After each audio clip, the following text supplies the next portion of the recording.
বলে وقالوا كونوا هودا أو نصارى تهتدوا قل بل ملة إبراهيم حنيفا وما كان من المشركين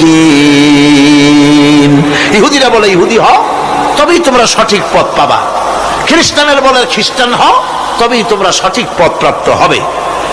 আল্লাহ পাক বলছেন এদের সকলকে বলে দাও বরং তোমরা সব পরিত্যাগ করে মিল্লাতে ইব্রাহিমের ভিতরে শামিল হয়ে যাও। এটাই মুক্তির পথ, এটাই নাজাতের পথ, এটাই আল্লাহর পথ। সুবহানাল্লাহি ওয়া বিহামদিহি। সন্তান বড় হয়ে গেছে, বুদ্ধি হয়েছে, দৌড়াতে পারে। আল্লাহ রাব্বুল আলামিন হুকুম করলেন ছেলেকে জবাহ করো। কত বড় আগুনের পরীক্ষা!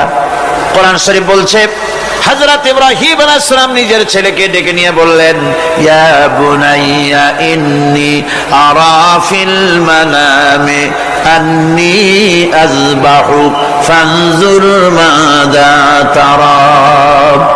হে আমার কলিজার টুকরা সন্তান, আমি স্বপ্নে দেখেছি যেন আমি তোমাকে জবাহ করতেছি, তোমার রায় কি, তোমার মত কি আমারে শোনাও। ছেলে পয়গম্বর, ছেলে তার জবাবে বললেন ইয়া আবাতি ফাআল মা তু'মার সাতাজিদুনি ইনশাআল্লাহু মিনাস সাবিরিন। হে আমার আব্বাজান, আপনি যে ব্যাপারে স্বপ্নের ভিতরে আদিষ্ট হয়েছেন আপনি তা কার্যকরী করুন। আমাকে এতটুকু অধৈর্যের মধ্যে পাবেন না, আমাকে ধৈর্যশীলদের মধ্যে পাবেন। আমারে আপনি আল্লাহর হুকুম পালন করেন।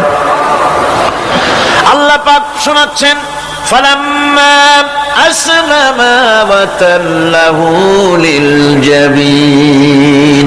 পিতা পুত্র দুজনই রাজি হয়ে গেল। পিতা তার ছেলেকে কাঁধ করে গলার উপরে ছুরি ধরেছেন। আল্লাহ রাব্বুল আলামিন ইসমাইল জবাহ হোক এটা আল্লাহ চান নাই, আল্লাহ চেয়েছেন পরীক্ষা করতে। পরীক্ষায় ইব্রাহিম পাস হয়ে গেলেন। আল্লাহ পাক বলছেন ওয়ানাদাইনাহু আইয়া ইব্রাহিম قد صدقت الرؤيا إنا كذلك نجزي المحسنين। আমি ইব্রাহিমকে ডেকে বললাম ইব্রাহিম তুমি তোমার স্বপ্নকে বাস্তবে রূপ দিয়েছো, আর এভাবেই করি আমি মুহসিনদেরকে পুরস্কৃত করে থাকি। আল্লাহ পাক খুশি হলেন। আল্লাহ পাক বললেন ইন্না হাযা লাবালাউল মুবিন। নিঃসন্দেহে এটি একটি বিরাট পরীক্ষা ছিল, ঠিক কি না? আল্লাহ নিজে বলছেন এটা একটি বিরাট পরীক্ষা, আযীম ইমতিহান। সে ইমতিহানে তিনি পাশ করলেন। পরীক্ষায় উত্তীর্ণ হওয়ার জন্য রব্বুল আলামিন পুরস্কার দিয়ে দিলেন। আল্লাহ পাক বললেন সালামুন আলা ইব্রাহিম। পড়েন সবাই সালামুন আলা ইব্রাহিম। ইব্রাহিমের প্রতি আল্লাহ পাক বললেন ইব্রাহিমের প্রতি সালাম রইল। সুবহানাল্লাহি ওয়া বিহামদিহি। কোন কোন শহর আছে কোরবানির সময় বিরাট গরু কেনা হয়, সেই গরুর গলায় মালা দিয়া তারপরে শহরের রাস্তায় রাস্তায় ঘুরানো হয়, অমুক মিয়া সাহেব এই গরুটা কোরবানি করবে। এরকম চিটাগং এ হয় না, অন্য অন্য জেলায় হয়। জি এখানেই বেশি হয়। তাই? আশ্চর্য কথা। তাহলে তো উচিত এরকম যদি উদ্দেশ্য হয় তাহলে বড় মিয়া গরুর সাথে একসাথেই হাঁটা উচিত।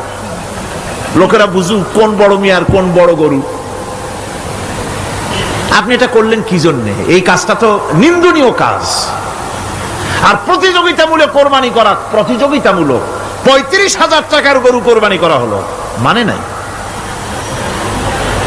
মানুষকে শুনাইয়া, মানুষকে দেখাইয়া যদি করা হয় কোনো ফল পাওয়া যাবে না। আমার বন্ধুগণ, আল্লাহ রাব্বুল আলামিন বলছেন মানুষকে দেখাবার জন্য দান সদকা করো না। ইন তুবদুস সাদাকাতি ফানি'ম্মা হিয়া ওয়া ইন তুখফুহা ওয়া তু'তুহাল ফুকারা ফাহুয়া খায়রুল লাকুম ওয়া ইউকাফিরু আনকুম মিন সাইয়্যাতিকুম। প্রকাশ্যভাবে খরচ করলে তা ভালো, আল্লাহ পাক বলছেন প্রকাশ্যভাবে খরচ করলে তা ভালো, কিন্তু গোপনে দান করা সবচেয়ে উত্তম। তবে প্রকাশ্যে দান করতে গিয়ে যদি এটা এই জন্য হয় যে আমি দিলে পরে আরো একজন উৎসাহিত হয়ে দেবে, সমাজ কল্যাণ পরিষদের এত বড় বিশাল মাহফিল, 16 লক্ষ টাকা খরচ হবে, দিলাম আমি 1 লাখ টাকা, এটা শুনাইয়া বলার পর আমার কথা শুনিয়া আরো যাদের টাকা আছে তারা হয়তো 2 লাখ দেবে, এই চিন্তা করে যদি তারগিবের জন্য, উৎসাহ প্রদানের জন্য, ইন্সপিরেশনের জন্য যদি হয়, এই নিয়ত হলে ক্ষতি নেই। কিন্তু সর্বাবস্থায় দানটা গোপন হয় ভালো। আল্লাহ পাক বলেন গোপনে যদি তুমি দান করো তাহলে আমি রব্বুল আলামিন ওই গোপন দানের বিনিময়ে তোমার সমস্ত গোপনীয় গুনাহগুলি আমি রব্বুল আলামিন মাফ করে দেব, তোমার গোপন গুনাহগুলি মাফ করে দেব। 5 নম্বরে হচ্ছে নির্বোধ আর অজ্ঞ লোকদেরকে প্রয়োজনের অতিরিক্ত টাকা দিবা না। দেখেন ইসলামের কি সুন্দর বিধান। বোকা, নির্বোধ, অজ্ঞ আছে না সমাজে? তুমি মহব্বতে, আল্লাহর মহব্বতে ওর লাগে 500 টাকা দিয়ে দিলা 5000 টাকা, এ তো সর্বনাশ করে ফেলাবে, সে তো খারাপ জায়গায় তা ব্যয় করবে। এই জন্য অজ্ঞ লোকদেরকে, নির্বোধ লোকদেরকে প্রয়োজনের অতিরিক্ত দিতে আল্লাহ নিষেধ করেছেন।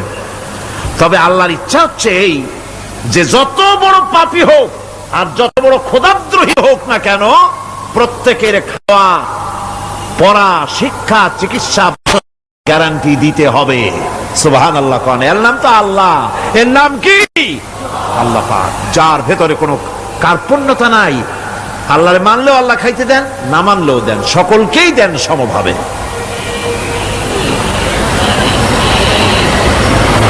6 নম্বরে হচ্ছে কারো প্রয়োজন পূরণের জন্য যদি ধার দেওয়া হয়, যদি কাউকে ধার দেন তা আদায় করার জন্য বারবার তাকে তাগাদা দেওয়া যাবে না। একথা শুনে যারা ঋণগ্রস্ত আছেন তারা আবার এই সুবিধাটা নিয়েন না। সামর্থ্য থাকতে যদি যার কাছ থেকে ধার এনেছেন তাকে যদি কষ্ট দেন, অবশ্যই আল্লাহর কাছে আসামি হতে হবে কিয়ামতের দিন, কোনো সন্দেহ নাই। আর যে ব্যক্তি ধার দিয়েছেন তিনি যদি বুঝতে পারেন যে এই লোকটি আসলেই নিয়ত ভালো কিন্তু দিতে পারতেছে না, তাহলে এমন লোককে বারবার তাগাদা দিতে আল্লাহ নিষেধ করেছেন।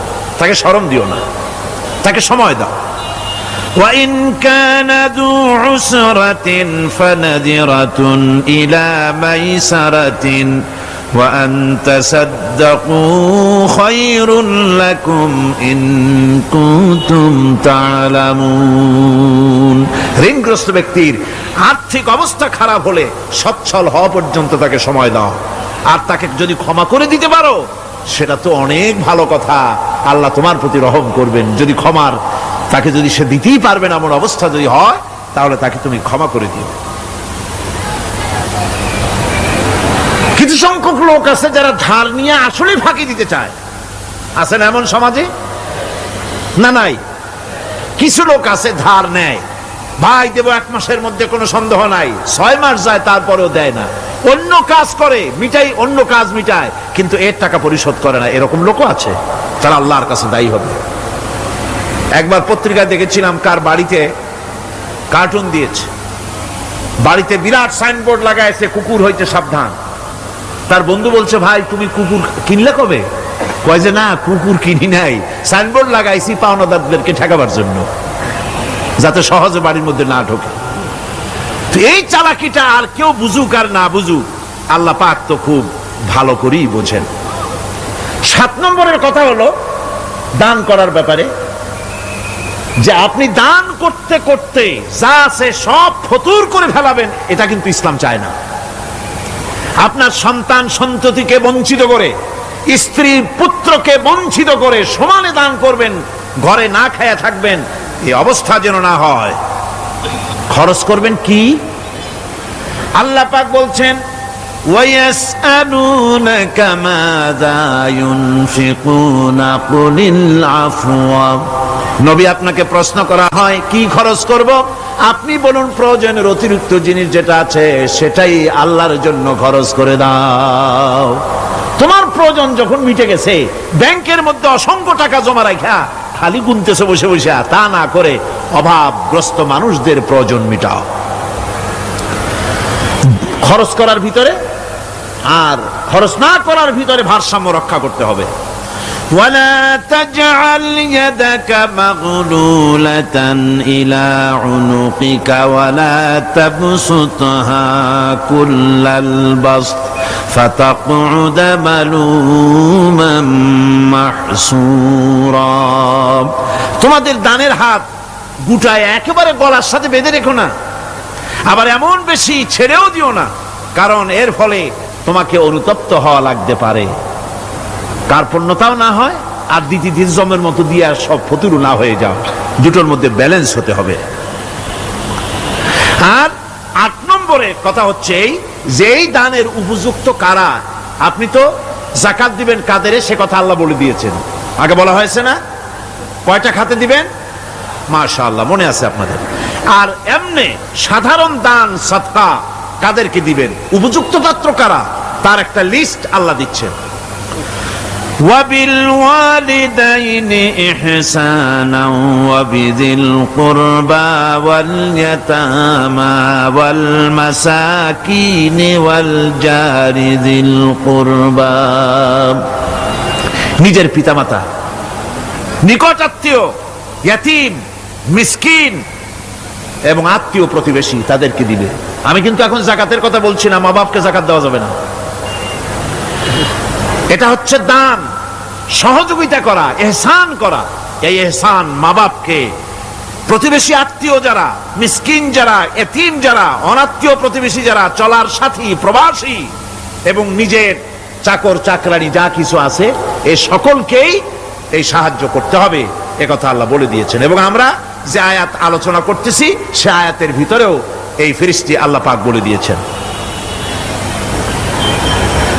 আল্লাহর রাস্তায় যারা দান করবে তাদের সম্পর্কে আল্লাহ বলছেন এখন, مثل الذين ينفقون أموالهم في سبيل الله كمثل حبة।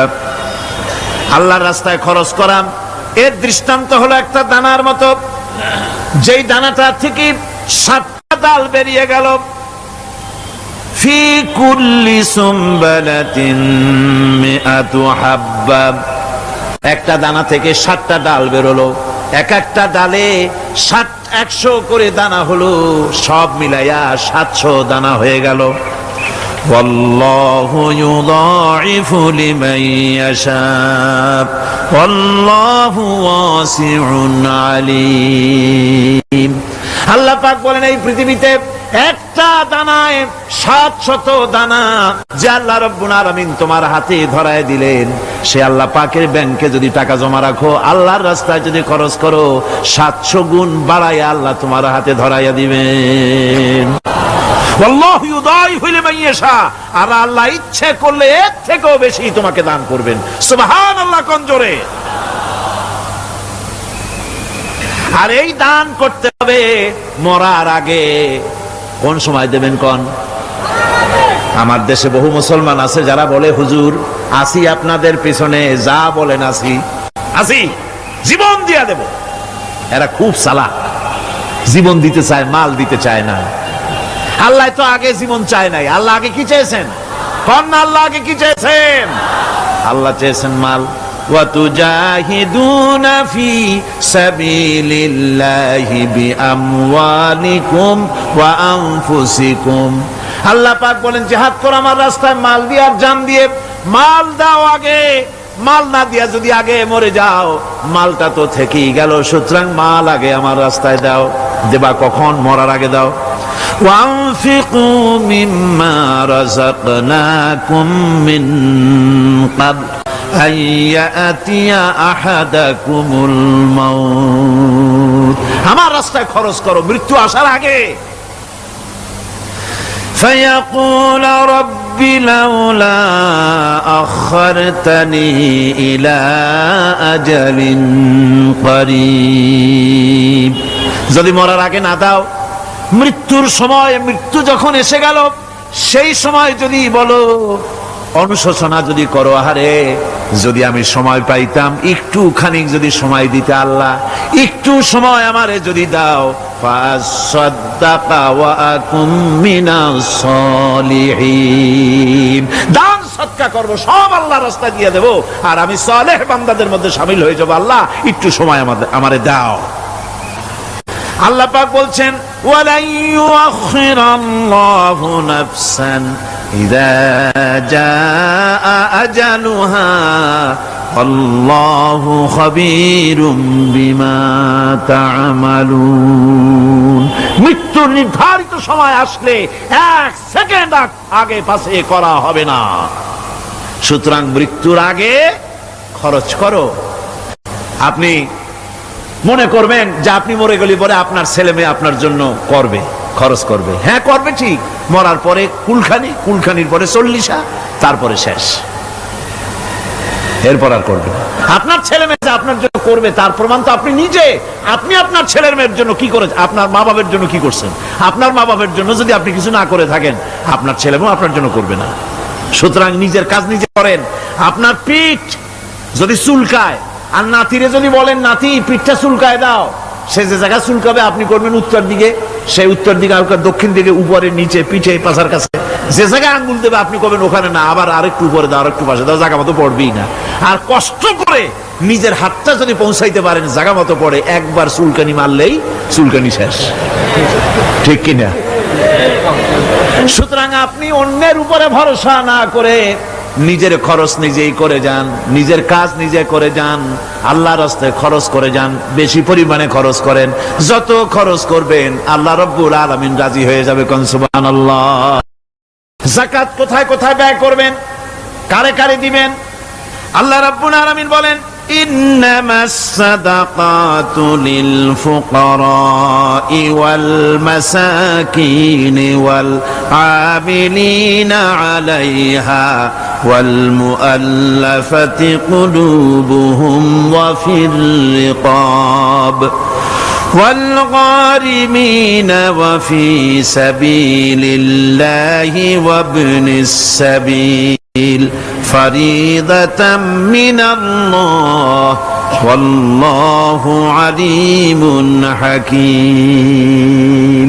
সূরা তওবার মধ্যে আল্লাহ পাক যাকাত কোথায় কোথায় দিবেন খাতগুলি আল্লাহ বলে দিচ্ছেন। কোন আলহামদুলিল্লাহ। যেখানে সেখানে যাকাত দেওয়া যাবে না। যাকাতের জন্য খাত হচ্ছে 8টা। যাকাতের জন্য খাত কয়টা?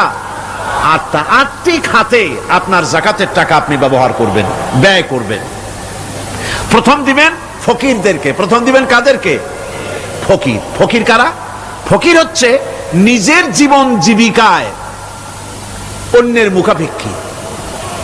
তারপরে শিশু, এতিম, বিধবা, জীবন চালানো খুবই কষ্টকর, অভাবগ্রস্ত লোক, এরা হচ্ছে ফকির। আর মিসকিন হচ্ছে যারা নিজেদের প্রয়োজন উপযোগী অর্থ উপার্জন করার সামর্থ্য নাই, আর মানুষের কাছে আত্মমর্যাদার কারণে হাত পাততেও পারে না। এক কথায় এক গরিব ভদ্রলোক। আল্লাহ কোরআন শরীফ বলেছেন যে এদের চেহারা দেখে বুঝো জ্বর পেটে খাবার নাই, অথবা সে অসুবিধায় আছে, চেহারা দেখে বুঝে তাকে সাহায্য করো। সে এমন শরীফ মানুষ আছে না আমাদের সমাজে? লোক এরকম আছে না? আছে কিনা? ঘরের মধ্যে 3 দিনও রান্না হয় নাই, কিন্তু দাড়ি টাড়ি সুন্দর করে আশ্রয়া, জামাটা পরিপাটি করে গায়ে দিয়ে বেরোচ্ছে, কারোর কাছে হাত পাতে না, তার সরাপাতে তার ভদ্রতায় বাঁধে। ওনার সরাপতে বেঁধেছে, উনি চাবেন না কারো কাছে, কিন্তু উনাকে যিনি সৃষ্টি করেছেন সে আল্লাহ রাব্বুল আলামিন শোনায় দিচ্ছেন, বান্দারা আমার ওই গরিব ভদ্রলোককে খাবার দাও। ওরা হচ্ছে মিসকিন। এরপরে আমিলিন, 3 নম্বরে আমিলিন, অর্থাৎ যারা যাকাত সরকারিভাবে যাকাত যারা আদায় করে, সেই আদায়কারীদেরকে এই যাকাতের টাকা দিয়ে তাদের সম্মানী দিতে বলা হয়েছে। ইসলামী গভর্নমেন্ট আসলে যাকাত তো আর আপনার খুশি মতো থাকবে না, যাকাত দিতে আপনি বাধ্য হবেন। যাকাত দিতে আপনি বাধ্য হবেন। যাকাত আদায় করবে গভর্নমেন্ট। কে আদায় করবে? গভর্নমেন্ট আদায় করবে, আর গভর্নমেন্ট ডিস্ট্রিবিউট করবে। ওয়াল মুআল্লাফাতিল কুলুব, মনতুষ্টির জন্য, যাদের মন জয় করতে হবে, এই ধরনের লোকদেরকে। ওয়ার রিকাব, আর গলদেশের মুক্তিদানের জন্য। ওয়াল গারিমিন, আর ঋণগ্রস্ত ব্যক্তি, তাও আবার এমন পর্যায়ের যে ঋণ পরিশোধ করতে গেলে যদি তার এমন অবস্থা হয় যে তার কাছে যাকাত দেওয়ার মতো টাকা থাকে না, এরকমের অবস্থা যদি হয় তাহলে যাকাতের টাকা দিয়ে তার ঋণ পরিশোধ করে দেওয়া যেতে পারে। ফি সাবিলিল্লাহ। এরপরে হচ্ছে জিহাদের রাস্তায়। জিহাদের রাস্তা মানে জিহাদ যখন শুরু হবে সেই জিহাদের ময়দানে আপনি বন্দুক রাইফেল কিনে দেওয়ার সাহায্য করবেন সেটা নয়, কিন্তু শুধু এটাকেই বোঝানো হয় নাই। ফি সাবিলিল্লাহ বলতে বোঝানো হয়েছে আল্লাহর রাস্তায় সংগ্রামরত সব ব্যাপারে আপনি সাহায্য করবেন, ইসলামী আন্দোলনের জন্য করবেন। যারা ইসলামের জন্য বইপত্র লেখে তাদের জন্য করবেন, যদি পয়সায় কুলাতে না পারে সেখানে সাহায্য করবেন। ইসলামী আন্দোলনকে বিজয় করার জন্য সাহায্য করবেন। এক কথায় আল্লাহর রাস্তা বলতে যা বুঝায় এগুলিকে দিবেন। ইবনে সাবিল, এরপরে পথিক মুসাফির। পথিক মুসাফির সে যদি বাড়িতে ধনী থাকে, ঢাকায় ধনী, কিন্তু চট্টগ্রামে এসে সর্বহারা হয়ে গেছে, টাকা পয়সা সব লুটপাট হয়ে গেছে, এখন বাড়ি ফেরার উপায় নাই, যাকাতের টাকা দিয়ে তাকে সাহায্য করা যেতে পারে। এই 8টি খাতে এভাবে যাকাত দেওয়ার জন্য আল্লাহ খাত সৃষ্টি করেছেন। কয়টা খাত হলো? 8টা খাত। টাকায় টাকা টানে, একজনে শুনছিল টাকায় টাকা টানে, সে মনে করলো কেমনে টাকায় টাকা টানে। তারপরে সে এক ব্যাংকের সামনে গিয়ে অনেক টাকার মধ্যে নিজের একটা টাকা ছুঁড়ে মেরেছে। ঘন্টা 2 দাঁড়ায় আছে, দেখে যে তার টাকা আসে না। তখন ব্যাংকের দারোয়ান এসে পিছন থেকে গলাটা ঠেসে ধরছে, বেটা তুমি চোর নাকি, না হাইজাকার, না মাস্তান, না সাদাবাজ? কয় যে না, আমি এর কোনোটাই না। তাহলে এই পজিশন নিয়ে দেখতেছো কি? কয় যে আমি শুনছিলাম টাকায় টাকা টানে, সেজন্য আমার পকেটে একটা টাকা ছিল, ওই যে কেশিয়ার টাকাগুলি গুনতেছে ওইখানে মারলাম, দেখিনি টাকা, আমার টাকায় কিছু টাকা টাইনে আনে। এতক্ষণ দাঁড়ানো, আমার টাকা তো টানলই না, আমার যে একটা টাকা তাও আসে না। দারোয়ান বলছে, বেটা তুমি ঠিকই শুনেছো, টাকায় টাকা ঠিকই টানে, ওই অনেকগুলা টাকা তোমার একটা টাকারে এমন ভাবে টাইনিয়া ধরছে, বাইরে আবার উপায় নাই। সুদভিত্তিক অর্থ ব্যবস্থায় গরিবরা এভাবে শোষিত হয়। শোষিত হয় কারা? গরিবরা। সিনেমা কারা বানায়? ধনীরা। শোষিত হয় কারা? গরিবেরা। লক্ষ্য করেন, তাকান, আল্লাহর কথা কত বাস্তব। ধনীরা সিনেমা বানায়, শোষিত হচ্ছে গরিবেরা। রিক্সা চালায়, ঠেলা গাড়ি চালায়, মাথার ঘাম পায়ে ফেলেছে, পরিশ্রান্ত হয়েছে, বিকাল বেলায় সেই টাকা নিয়ে যাচ্ছে বাজার করতে। সিনেমা হলের সামনে যায় দেখে সর্বনাশ, যুবক একটা যুবতীর জড়ায় ধরছে 2 হাত দিয়া, নিচে লেখা কি যে প্রেম আর কত যে জ্বালা। বেচারা গরিব মানুষ মাথা গরম হয়ে গেছে এটা দেখিয়া, যে বাইরে যদি এত জ্বালা, ভিতরে না জানি কত মজা। যে টাকা দিয়ে চাউল কিনতো সেই টাকা দিয়া টিকিট কিনে সিনেমায় ঢুকলো। এর মাথা ঘামানো পয়সাগুলি পাইল কে? বড় লোকই পেল। বড় লোকেরা ব্যাংকে টাকা রাখে, গরিব মানুষেরা ব্যাংক থেকে টাকা লোন নেয়। কৃষি লোন নিল, গরু কিনলো, বীজ কিনলো, সার কিনলো। আকাশ থেকে বৃষ্টি হলো না, অনাবৃষ্টি, অতিবৃষ্টি, খরার কারণে ফসল হলো না। ব্যাংক কি তার লোন মাফ করবে? তার সুদ মাফ করবে? শেষ পর্যন্ত গরুটা বেচা, মায়ের হাতের, বউ হাতের শেষ চুরি গাছা বিক্রি করে লোন পরিশোধ করলো। বড় লোকের টাকা ওখানে ছিল, ওই টাকায় আরো টাকা গিয়ে জমলো, আর গরিব ফতুর হয়ে গেল। এই জন্য আল্লাহ পাক বলেছেন সুদ হচ্ছে ওয়াহাল্লাল্লাহুল বায়আ ওয়া হাররামা রিবা। আল্লাহ পাক ব্যবসাকে করেছে হালাল, সুদকে করেছেন হারাম। এই সুদের মধ্যে 70টি গুনাহ, তার ছোট্ট গুনাহ হলো নিজের মায়ের সাথে জিনা করা। জোরে কর নাউযুবিল্লাহ। মায়ের সাথে জিনা করার চাইতেও নিকৃষ্ট, এটা হলো ছোট গুনাহ। টের পাইছেন? এটাই হলো ছোট গুনাহ। তাহলে বড় গুনাহ কি? বড় গুনাহ হচ্ছে আল্লাহ আর তার রাসূলের সাথে যুদ্ধ করা। নাউযুবিল্লাহ পড়ে। সুতরাং এই সুদভিত্তিক অর্থ ব্যবস্থার এই সুদভিত্তিক অর্থ ব্যবস্থাকে নির্মূল করে দিয়ে ইসলাম যাকাত ভিত্তিক অর্থ ব্যবস্থা কায়েম করেছিল, যার ফলে মানুষ খেয়ে পরে সুখে শান্তিতে বসবাস করেছে। চুরি নাই, ডাকাতি নাই, জেনা নাই, ব্যভিচার নাই, হত্যা নাই, ধর্ষণ নাই। এমন এক সময় এসেছিল কোরআনে কারিমের বরকতে, যাকাত ভিত্তিক অর্থনীতির বরকতে এমন এক সময় এসেছিল ময়দানে ঢোল পিটানো হতো বাজারে বাজারে, যাকাত কে নেবে, যাকাত কে নেবে, যাকাত কে নেবে। একজন মানুষও খুঁজে পাওয়া যায় নাই যে বলবে যাকাত আমার দরকার। গল্প করলাম? এটা কি গল্প? এটা বাস্তব। হযরত ওমর বিন আব্দুল আজিজ রাহমাতুল্লাহ আলাইহির জামানায় সদকার টাকা নিয়ে 3টি দিন একজন ঘুরেছেন গ্রামে গ্রামে, ময়দানে ময়দানে। একটা গরিব খুঁজতেছেন সদকার টাকা দেবে, গরিব খুঁজে পাওয়া যায় না। ক্লান্ত শ্রান্ত হয়ে মরুদ্যানের ভিতরে আরাম করতেছেন, এমন সেখানে আরেকটা লোক আসছে, ধুলা মলিন বড় একটা বসকা তার সাথে। এই লোকটি তার কাছে গিয়ে বলছে, ভাই আল্লাহ আপনারে আমারে মিলাই দিছে, 3 দিন পর্যন্ত ঘুরেছি কিছু সদকার টাকা নিয়ে, এত বড় দেশের এত জায়গা ঘুরলাম, একটা গরিব পাই নাই যে তারে দেব, আল্লাহ আপনারে মিলাই দিছে, নেন এই টাকাগুলা। কয় যে তোমার মাথা খারাপ না স্কুল উঠিলা? তুমি কি মনে করছো আমার এই বস্কার মধ্যে ছেঁড়া খাতা? তোমার টোপলায় যে টাকা আছে আমার বস্তায় তার থেকে অনেক বেশি টাকা আছে। তুমি ঘুরতেছো 3 দিন, আমি ঘুরতেছি সপ্তাহকাল, একটা ভিক্ষুক পাই নাই। এটা কিসের বরকতে? ইসলামী অর্থনীতির বরকতে। যখন কিসের বরকতে? কপাল পোড়া জাতি, কপাল পোড়া জাতি। সেই বরকতপূর্ণ সমাজ ব্যবস্থার দিকে না গিয়ে কোন নেতা কোন নেত্রী কি কইল সেদিকে দৌড়ায়, সেদিকেই দৌড়ায় পাগলের মতো। হেমিলেনের বংশীবাদক বাঁশি বাজায় চললো, আর ইঁদুর বাদর সব পিছনে ছুটলো। এর কোনো মানে হয় না। কোরআনে কারিমের 3টি আয়াতে যাকাতের কথা এভাবে বলা হয়েছে, ইয়া আইয়ুহাল্লাযীনা আমানু আনফিকু মিন তাইয়্যিবাতি মা কাসাবতুম ওয়া মিম্মা আখরাজনা লাকুম মিনাল আরদ।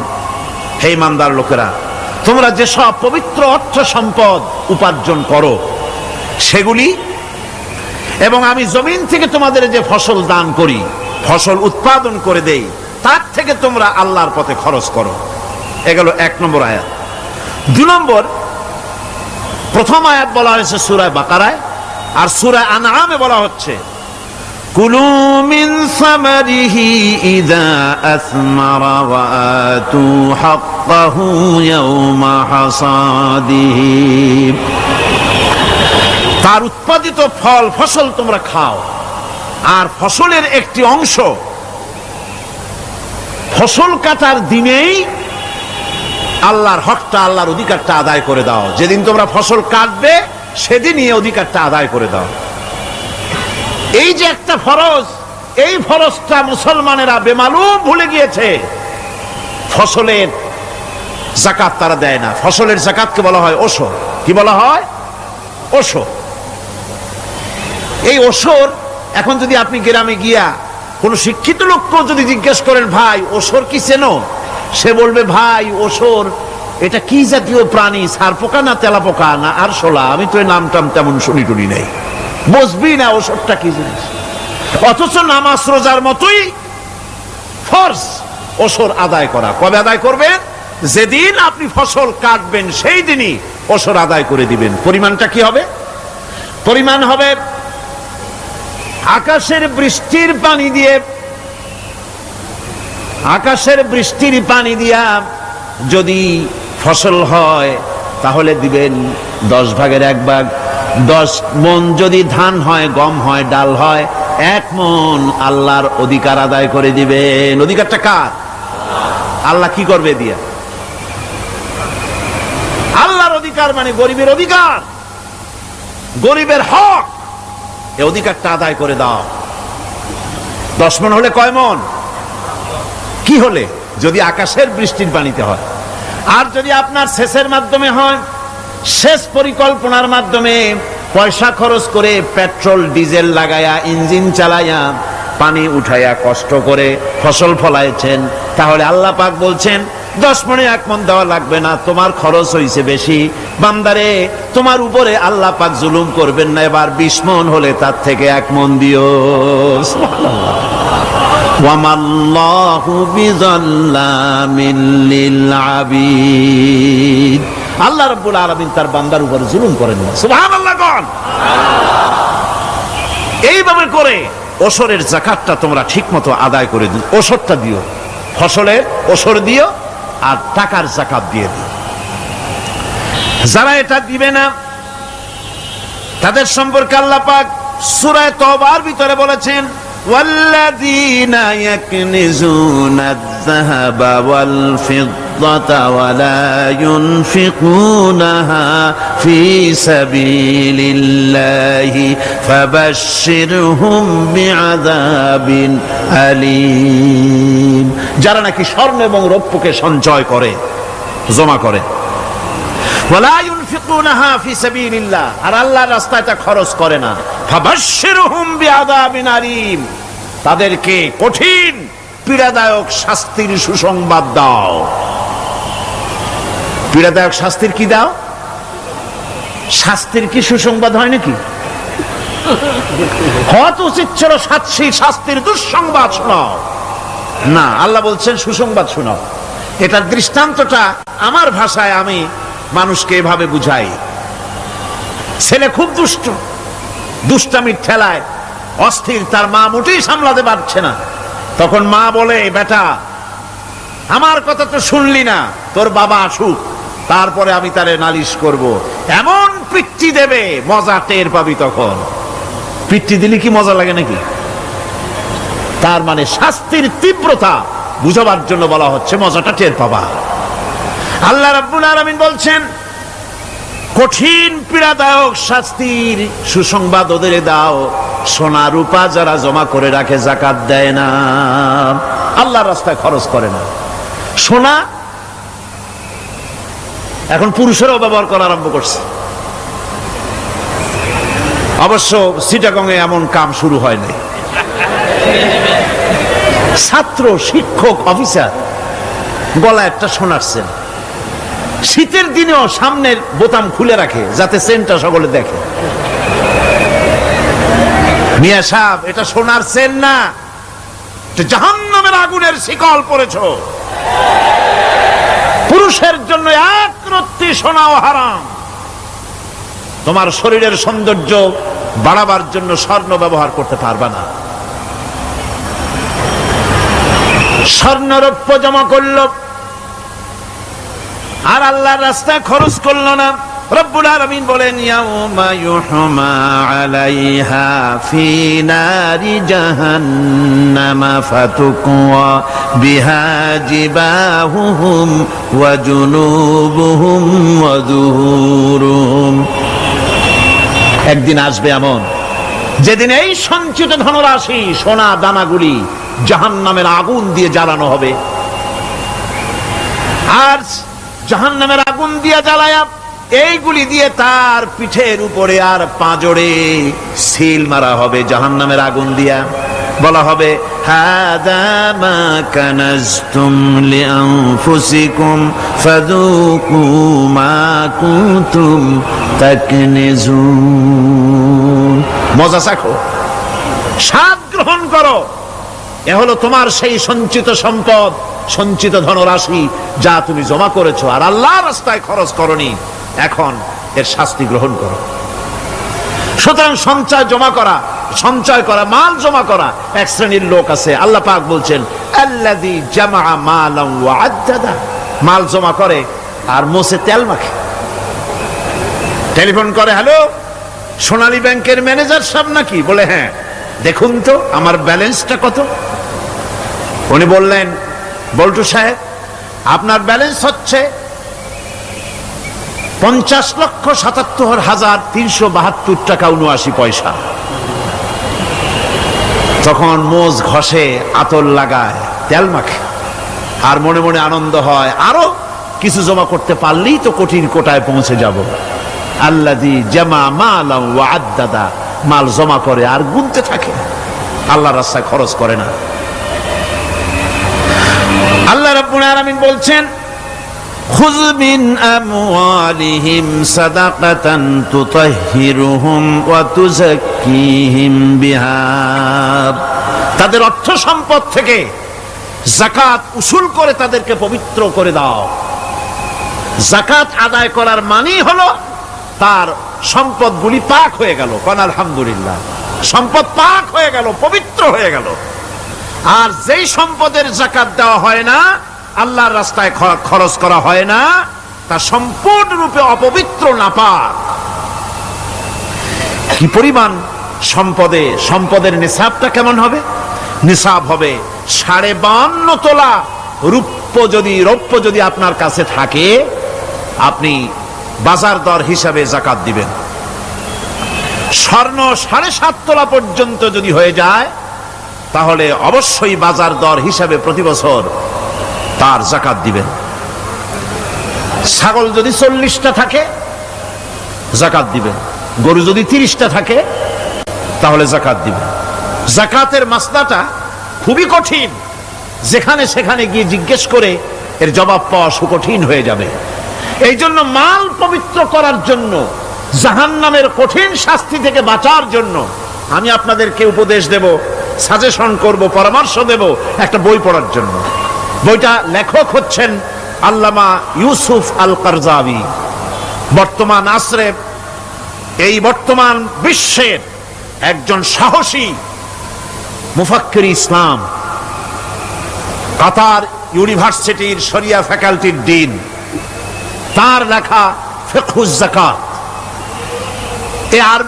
বিশাল এই আরবি গ্রন্থের অনুবাদ করেছেন অনুবাদ রাজ্যের রাজা, এদেশে ইসলামী আন্দোলনের, এই ভূখণ্ডের পুরোধা ইসলামী আন্দোলনের বর্তমান সব নেতাদের ওস্তাদ আল্লামা হযরত মাওলানা আব্দুর রহিম সাহেব রাহিমাহুল্লাহ।